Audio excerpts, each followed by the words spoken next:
Kwa hiyo kuna aina mbili tu za vibali. Kuna kibali kutoka kwa Mungu na kuna kibali kutoka kwa mwanadamu.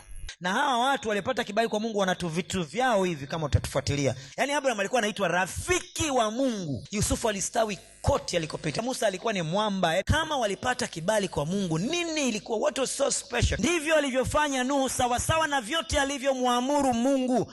Hivyo ndivyo alivyofanya. Mwamba alikuwa mtiifu. Kuna mahali hatuendi, hatufiki, kuna vitu fulani vimekwama, kuna mahali hatutii. Utii ni bora kuliko hata sadaka. Kwa kuna vitu vingine vingi tunavikosaga kwa sababu ya kutokutii. Ukiona kitu kinajirudia, Mungu kuna mahali anataka atuchomoe. Na vitu vingi vya kimungu waga havina logic.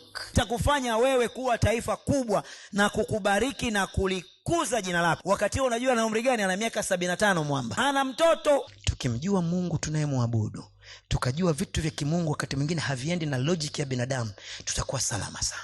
When things goes wrong, do you still believe in God? Yaani hauna shilingi 100 lakini unamwamini Mungu wa mambo makubwa ambayo atakuwa ameyafanya. Musa hata alipoambiwa my friend, utaona kwa mbali tu ile nchi niliyokuahidi kwamba nitawapeleka nao watu watoe Misri, utafikisha pale, hauwezi kaingia. Kuna mahali popote mlimuona jamaa amereact?